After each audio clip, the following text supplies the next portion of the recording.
Pemirsa, konten prank laporan kekerasan dalam rumah tangga yang dibuat artis Baim Wong dengan istrinya Paula Verhoeven di Polsek Kebayoran Lama berbuntut panjang. Ya, sejumlah orang melaporkannya ke polisi meski Baim Wong dan istrinya telah meminta maaf, namun proses hukum tetap berlanjut.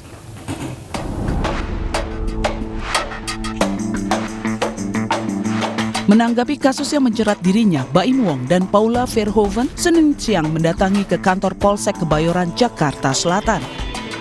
Keduanya datang untuk meminta maaf secara resmi kepada kepolisian Polsek Kebayoran Lama atas konten prank laporan KDRT yang dibuatnya beberapa waktu lalu. Baim mengakui kesalahannya dan menyebut konten tersebut dibuat untuk kepentingan pribadi dan hiburan semata. Minta maaf, saya minta maaf, memang salah, mungkin introspeksi diri karena memang nggak boleh, kita harus hargai. Sementara itu, sejumlah orang yang tergabung dalam Sahabat Polisi melaporkan pasangan artis Baim Wong dan istrinya Paula Verhoeven yang membuat video prank laporan kasus kekerasan dalam rumah tangga di Polsek Kebayoran Lama, Jakarta Selatan. Video yang diunggah di akun medsos milik Baim Wong dilaporkan dengan sangkaan pasal 220 KUHP tentang laporan palsu dengan ancaman hukuman 1 tahun 4 bulan penjara. Jika memang ada permintaan maaf itu tidak masalah, tapi untuk proses pelaporan tetap berjalan. Meski Baim dan Paula Verhoeven telah meminta maaf, perkara konten prank laporan tersebut akan tetap diproses untuk membuat efek jerah. Polisi akan mengumpulkan bukti dan meminta keterangan saksi. Dari Jakarta, Sofyan Firdaus, iNews melaporkan. Penyidik Satreskrim Polres Metro Jakarta Selatan menggelar olah tempat kejadian perkara kasus kekerasan dalam rumah tangga di kediaman pasangan suami istri Rizky Bilar, Lesti Kejora di Jalan Gaharu, Cilandak, Jakarta Selatan, Senin siang. Ya, Rizky Bilar sendiri akan diperiksa penyidik sebagai terlapor pada hari Kamis tanggal 8 Oktober mendatang.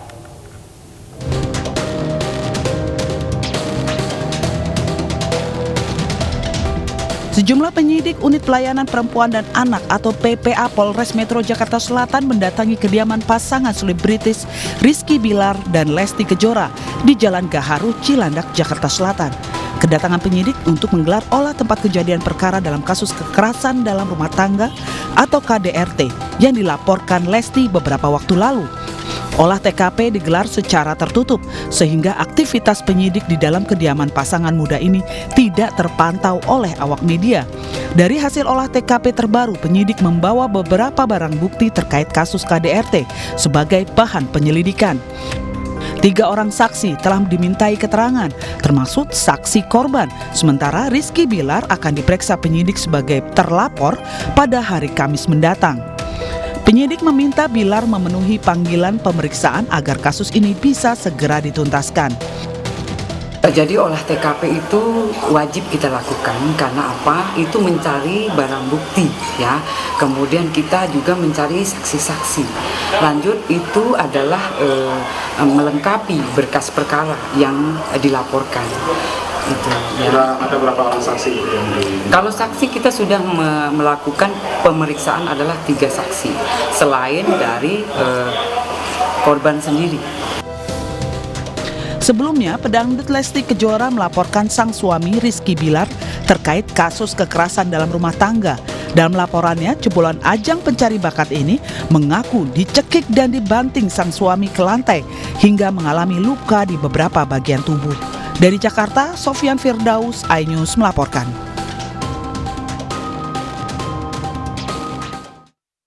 Sementara itu, pemirsa, kepolisian Resor Bengkulu membongkar praktik prostitusi yang melibatkan anak di bawah umur. Ya, dan mirisnya korban dan pelaku masih sama-sama berusia belasan tahun.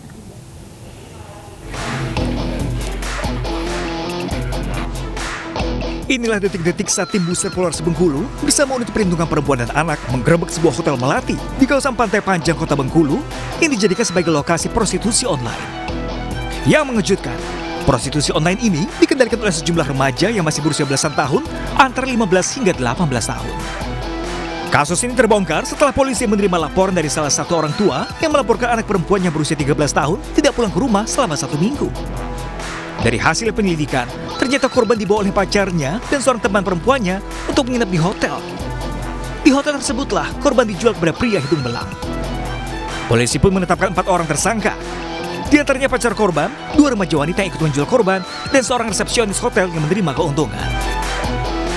Adapun modus operandi daripada keempat pelaku itu, yang pertama pelaku menjemput korban di rumahnya, kemudian membawa ke kamar 05 Hotel Oasis, kemudian menyetubuhi anak tersebut.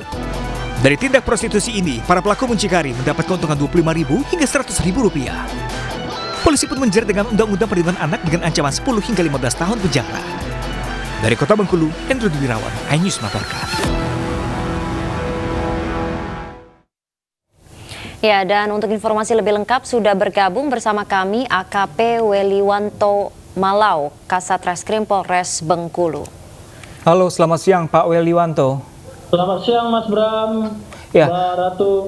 Ya, terima kasih Pak Weli. Pak Weli, sebelumnya Pak Weli, Ya. total ada berapa remaja Pak Weli yang menjalankan bisnis ini dan kisaran umur mereka dari berapa ke berapa Bapak?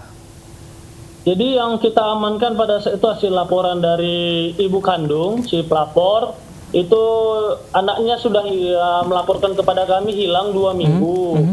Saat kami melaksanakan penyelidikan dan identifikasi, yang bahwasannya si anak tersebut dibawa oleh pacarnya dan temannya di salah satu hotel, yaitu Hotel Oasis di kamar 05, yang dimana dilakukan perbuatan ada pidana persetubuhan oleh pacarnya. Kemudian seminggu kemudian tanggal 29 itu berpindah lagi ke Hotel Pattaya Jalan Pariwisata Pantai Panjang, yang dimana itu di sana dia diajari bahwasanya membuka salah satu aplikasi untuk bisa meraup keuntungan daripada si mucikari tersebut, yang dimana kamar tersebut 103. Jadi hasil penyelidikan, hasil laporan tersebut kami datangi bersama Opsnal dan Macan Gading unit PPA juga. Di sana didapati si anak tersebut sedang berada di dalam kamar. Itu Pak Bram. Ya Pak Weli, apakah kemudian ini merupakan sebuah sindikat begitu? Apakah memang sudah lama dilakukan dan seperti apa hasil dari penyelidikan yang sudah dilakukan? Jadi mereka ini lingkungannya itu mencakup kepada 3 mucikari ya, yang kita sudah tetapkan tersangka, yang dimana perannya masing-masing. Jadi tersangka si AM ini yaitu sebagai pencari pelanggan, kemudian si penyedia kamar itu yang tetapkan DPO yaitu inisial AZ. Mereka masing-masing ada peran masing-masing, yang dimana si korban ini masih pelajar kelas 2 SMP, masih berumur 13 tahun. Begitu, jadi lingkungan mereka dan lingkup dan jaringan mereka sampai masing-masing memiliki perbuatan atas prostitusi, eksploitasi seksual dan ekonomis anak tersebut. Gitu Mbak Ratu. Bapak, sejauh ini Bapak jumlah korban jiwa yang telah dijual para pelaku ini ada berapa Bapak, dan